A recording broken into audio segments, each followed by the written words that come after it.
Hey guys, it's Lucky Ghost here, and today we're going to be going over the solo Magicka Sorcerer. The solo Magicka Sorcerer is always one of the top dogs when it comes to soloing content. They've just got a lot in their kit that makes it easy. They have two pets that end up tanking a lot of things for them, while also doing great damage for them. They've got Critical Surge, which has the ability to bring life back in, so it's like a free Ring of the Bell order that they get to slot as a skill if they would like to. On top of this, they have one of the best shields in the game, and for all of these reasons combined, they just always end up being really strong options for soloing content in Elder Scrolls Online. I'll be providing two different setups for this build. I'll be providing a 2-pet setup, which I'll be going over in the video here. Later on in the written guide, I'll provide a 1-pet setup as well, because I know some of you guys really don't enjoy running around with a lot of pets. And both setups are going to perform really well, and as always, when I'm putting together a sorcerer build, my main struggle is finding enough bar space to use all of the skills I want to use. There are some steps that we were able to take to free up some bar space, but it's always tough to choose the select few skills for the 2-pet setup, since you run out of space so quick when front and back barring your pets. As for the race, we're going to be going with either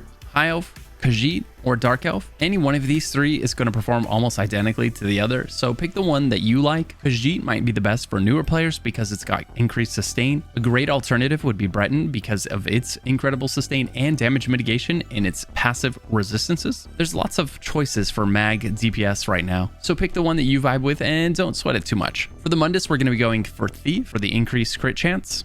As for attributes, we're going to put all 64 points into Magicka. For our consumables, we're going to be running Ghastly Eyeball for the increased max mag, which gives us more spell damage. And we can use Essence of Magicka for easy content, and then we can slot the Essence of Spell Power when we're doing something extremely difficult. Essence of Spell Power is going to increase your spell damage by 20%. It's also going to increase your crit chance, and it's going to restore Magicka and improve your Magicka recovery. Very powerful potions, but also very expensive. Down the road, that cost won't hurt so bad, but early on, it can be especially expensive, so feel free to use the cheap potions most of the time, until you run into something where you wish you were almost 20% stronger. So let's talk about the armor we're going to be wearing and why. We're going to be running 1-piece Slime Craw because we're going to be using the Ring the Bell order. So for this reason, we won't have room for a full 2-piece monster set. Slime Craw is going to provide more crit than any 1-piece item in the game, making it the perfect choice for this build. With this build, we're going to be stacking a lot of crit and a lot of spell damage. We're going to be using Medusa. We're going to wear 1 piece of our Medusa on our chest, and the rest is going to be on our jewelry and our front bar weapon. Medusa is going to provide a ton of crit, and it's also going to give us minor force, freeing up one of our bar slots. Typically, you're going to have to run an ability to get minor force. However, as I mentioned, you run out of bar space so fast with the sorcerer because you have those pets on the front and back bars eating up 4 of your slots. So Medusa is the perfect solution to that problem. We get the buff, but we don't need to put the skill on the bar. We're going to pair with Medusa Burning Spellweave. Burning Spellweave is great because it's going to provide a little more crit and also a lot more spell damage. On the back bar, we're going to run the tried and true Maelstrom Inferno Staff. Old Faithful, this thing is going to buff every single light attack that you do as long as you keep Wall of Elements under the enemy. All of this gear combined ends up putting out a ton of damage for you, and it's all very easy to get. This is all base game content gear. Everybody can go farm it at any point. You can go grab the gear in normal, and this is a gear combination that you can wear all the way into endgame trials, that veteran hard mode DLC content. I've run many raids alongside Magtoons wearing exactly this type of gear. For all the specifics on the gear, such as traits and enchants, be sure to refer to the written guide linked in the description below. Alright, next up, let's talk about our abilities. The first ability on our front bar is going to be Empowered Ward. Empowered Ward is great because it puts an incredibly thick shield on you when you cast it, and it's also going to grant you Minor Intellect, which is going to give you 15% increased Magicka recovery for 10 seconds. Basically, whenever you're feeling like you're under pressure, you're taking a lot of damage, just go ahead and pop an Empowered Ward every once in a while inside of your rotation. This will buy the heal over time of the Ring of the Bell order plenty of time to get your health topped off again before you're hit. The second ability on our front bar is going to be our spammable Crystal Fragments. This ability is really nice because it does a ton of damage, and every time you use it, the next ability costs 10% less. So if you're using this as your spammable, it can be great for your sustain because it's effectively reducing the costs of this ability by 10% every time you use it back to back. And also, it makes it easy. When it procs, you go ahead and use it again. It makes for a very simple rotation on the Magsorc. And it's worth noting that whenever it does proc, you want to use that as soon as possible in your rotation. Every time you use a magic ability on this character, you have a 35% chance to proc Crystal Frags, causing it to become instant cast and deal 66% increased damage for half the cost. The proc is very powerful and very cost efficient, so it's very important that you use it anytime it's up. The third ability on the front bar is going to be Daedric Prey. This is going to do a couple of things for us. One, it's going to put a nice thick dot on the enemy that explodes after 6 seconds, doing a ton of damage. You never want to cast this again too early because that'll cancel before it explodes. So always be sure to let it explode before reapplying it again. Also, while the enemy is cursed by this, they're going to take an additional 20% damage from our pets. We have 2 pets and they are doing an enormous amount of damage. So this ability synergizes really well with 2 pet setups. The 4th ability on the front bar is going to be Summon Volatile Familiar. This is our first summon. You're going to have to front and back bar this ability. If you don't, it's going to disappear every time you swap bars, so be sure to double bar it. It does great damage while summoned. It will also occasionally end up tanking ads for you, and when you activate it, it's going to do AoE shock damage to all the enemies around him, making him a nice little AoE ability as well. The 5th ability on the front bar is Summon Twilight Tormentor. Again, this is a sorcerer summon, so it needs to be double barred. This summon itself is going to do decent damage, and you can activate it on enemies that are above 50% health, and it's going to cause the tormentor to do increased damage to that enemy for 15 seconds. And once it's summoned, you can reactivate it once more, causing him to do 53% more damage to enemies that are above 50% health. Once the enemy is below 50% health, be sure to stop activating this, as it's not going to do anything for you. The front bar ultimate is going to be Greater Storm Atronach. Greater Storm Atronach is an impressive single target ultimate, so whenever you're fighting one enemy and you want to do as much damage to that one enemy as possible, this is the ultimate we're going to use. And it's worth noting that this ultimate is buffed by your Daedric Prey, so be sure to cast Daedric Prey on the enemy when you're casting your Greater Storm Atronach. If you use this ability in a group, an ally will be able to grab a synergy off of the Atro, causing them to do 10% increased damage for 8 seconds. As for the back bar, the first ability is going to be Unstable Wall of Elements. This ability synergizes with the Maelstrom Staff, causing all of your light attacks to do increased damage, and it's also a very large AoE dot, very effective for killing large groups of enemies. Feel free to spam this ability back to back a few times to clear out a large group of very weak enemies. The second ability on the back bar is going to be Boundless Storm. This is a fantastic ability that does actually quite a bit of damage to all the enemies around you, while also giving you Major Resolve, which is going to significantly decrease the amount of damage you take when enemies hit you. On top of that, whenever you cast this ability, you get Major Expedition, increasing your move speed by 30% for 4 seconds. The third ability on our back bar is going to be our Flex spot. There's quite a few things you can do with this spot here, and I had a hard time making up my mind which one I liked more, so I'm going to give you both options. There's 3 abilities that you can put here, and depending on where you're at in the game and how comfortable you are with staying alive, you might choose one over the other. The one I elected to go with was Consuming Trap, because I felt like, for me personally, staying alive wasn't very difficult, and the extra sustain and the extra dot damage I got by using this dot felt really nice. However, an amazing substitute, especially for newer low CP players or people that just want to be tankier, is going to be Critical Surge. Critical Surge is going to give you 3,300 health back every time you crit, and you're going to be critting basically constantly, so you'll be getting this 3,300 health back every 1 second. This is an incredibly effective way to keep yourself alive. All you have to do is make sure that your Boundless Storm is kept up, and your crit surge should be proccing almost endlessly.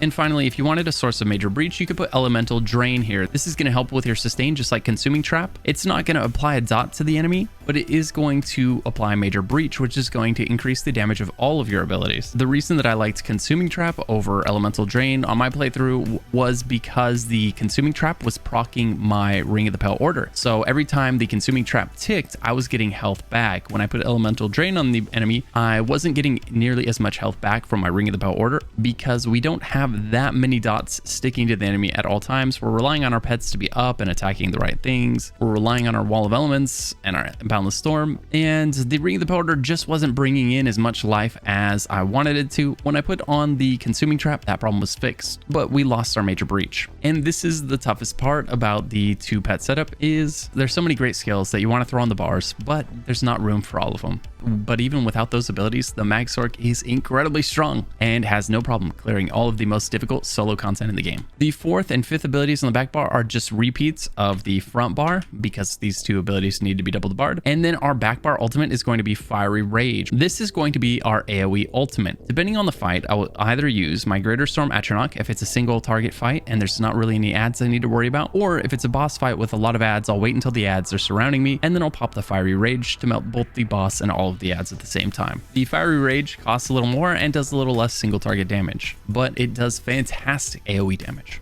Okay, now let's talk about our passives, which are going to help you understand why we chose the abilities that we chose to put on our bar, and help determine why we play this class the way we play it. The first passive is Unholy Knowledge, which is going to reduce the health, magicka, and stamina costs of our abilities. This helps with our sustain. We're also going to take Persistence, which is going to cause our next ability to cost 15% less after we block. The next passive we take is Exploitation. When you cast a dark magic ability, you grant Minor Prophecy to you and your group, increasing critical rating by 13-14. So this is going to be fantastic for Magtoons. We're going to get this buff all the time because we are spamming Crystal Fragments, so we will always have that increased crit chance. From the Dark Summoning line, we're also going to be taking Rebate, which is going to give us 300 Magicka or Stamina back every time one of these abilities end. We are using 5 abilities from this line, so we're always going to be having an ability end, which means we're going to be constantly getting 300 Magicka back. The next passive is Power Stone, reduces the cost of our ultimate abilities by 15%, which means we get to use our ultimate 15% more often. Daedric Protection increases our health and stamina recovery by 20% when we have a Daedric summoning ability slotted. We have 2, and in the other setup we have 1, and these 2 passives right here that I'm about to talk about are why you very seldom see a good sorcerer build without at least 1 pet. So this is giving us 20% increased recovery of health and stamina, and the next one, Expert Summoner, increases our max health by 8% whenever you have a Daedric summoning pet active. So 8% is a lot of health and a great reason to always have at least 1 pet summoned. The next, Storm Calling, we are going to take Capacitor, which increases our Magicka recovery by 10%. We're going to take Energize, which increases our physical and shock damage by 5%. We're going to take Amplitude, which increases our damage done against enemies by 1% for every 10% health they have. This means you do an extra 10% damage to enemies that have 100% health, so Sorcerer damage can actually be a little bit front loaded due to this passive and the fact that your Tormentor is going to do 53% more damage to enemies over 50% health. The next passive we'll take is Expert Mage, increases our weapon and spell damage by 2% for each sorcerer ability slotted. This bar we have 12% increased spell damage. That is a ton of increased spell damage, and it's not by accident. That is the reason we are using a sorcerer ability as every ability on our front bar. That way we really maximize this bonus because that is very powerful. As for our weapon passive, we're going to be taking all of the Destruction Staff passives. These are going to increase our damage, increase our penetration, increase our chance to apply elemental status effects to the enemy, increase the damage of our single target abilities because we're wearing a fire staff. So our crystal frags, our light attacks, our storm atro, and our pets, they're all going to be doing more damage because we have that fire staff. And then there's Destruction Expert down here, which is going to give us resources back every time we kill an enemy with a Destruction Staff ability. As for the armor, we're going to take all of the light armor passives, and we are wearing 1 piece of Medusa on our chest. We are going to take all of the heavy armor passives. If you decide to use a Mage's Guild or Psijic Order ability, be sure to grab those passives. We're going to take all of the Undaunted passives. These are going to help with your sustain and your max resource values. We're going to take the Continuous Attack passive, which is going to increase our move speed by 30% anytime we're on a mount. We're going to take all of our racial passives, and then we're going to get Medicinal Use level 3.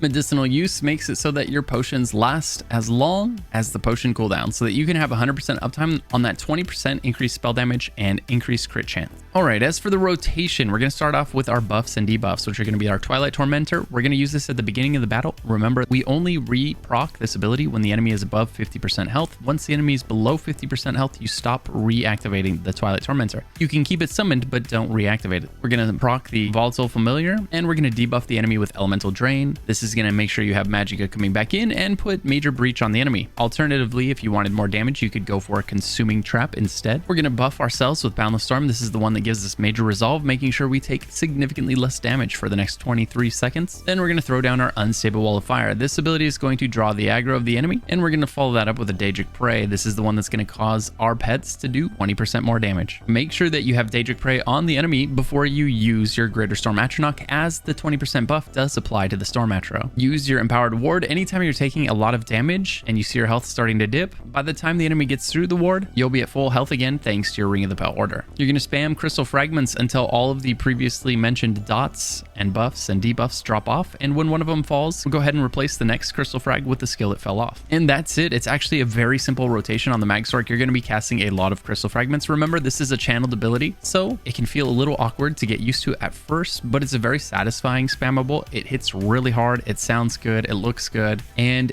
anytime you use this ability, the next spell you cast costs 10% less. So since we're casting this one back to back, we constantly have that 10% cost reduction going. It's great for our sustain. Alright, as for the champion points, let's start with the blue CP. ZOS has compressed the CP quite a bit. Now your power caps out around 1650 instead of 2200, which means a lot less grinding for all of us. They've also made it easier to get the preparation CP and max that out. So we're going to be taking advantage of that by getting preparation a little earlier than we used to. If you feel squishy and you wish you had more damage mitigation, feel free to deviate from my suggested CP nodes and grab this earlier than I do. Alright, we're going to start first by putting 20 points into precision.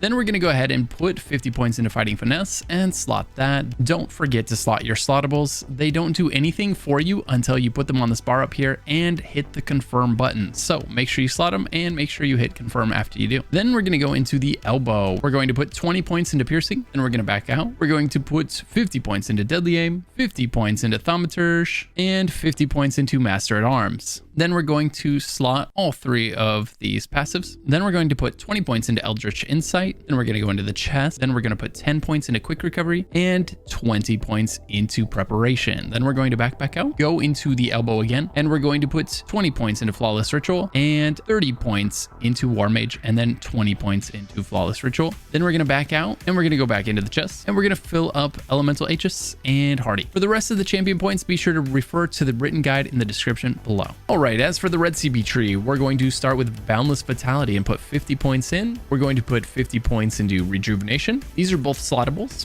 Make sure you slot them so that they are doing something for your character. Then we're going to put 15 points into Tumbling, 10 points into Mystic Tenacity, 40 points into Hero's Vigor, and 50 points into Siphoning Spells. Siphoning Spells is slottable, so slot it. Then we're going to go back here and put 50 points into Ironclad, our last slottable. So now all of our slottables are slotted in the red tree. Then we're going to go back and top off Tumbling, put 40 points into Defiance, put 8 points into Hasty, 40 points into Tireless Guardian, points into Fortification, top off the rest of Hasty, put 20 points into Sprinter, and for the rest of the champion points, refer to the written guide in the description below. And as for the green CP tree, well, there's no real min-maxing. It depends what you're doing. If you're doing a lot of thieving, then you're going to grab the nodes here to the left. If you're going to be doing fishing, you're going to grab these ones here on the right. And if you're opening chests and picking up nodes, you're going to grab these ones in the middle here. It just kind of depends what you're doing, and then you'll go ahead and invest in that category. It's fairly inexpensive to switch nodes, so feel free to change whichever ones you're slotting and have fun with this. This is a section that is not meant to be min-maxed. They intentionally did not put power in here. They wanted you to be able to pick things that were fun without feeling like you were giving up power by doing so. So look into these, see which ones look the most fun to you. If you're curious which ones I tend to pick, I'll go ahead and put that in the written guide linked in the description below. And if you found this video helpful, please be sure to like and subscribe so that you can be alerted to more ESO content. If you ever want to hang out with someone else who loves ESO, swing by my Twitch stream over at twitch.tv/luckyghost. And finally, I'd like to thank my YouTube members for supporting the channel by becoming members. To find out how to become a member of this channel and what the perks are, click the join button below. I hope you enjoyed the solo Magicka Sorc as much as I did, and I'll see you in the next video.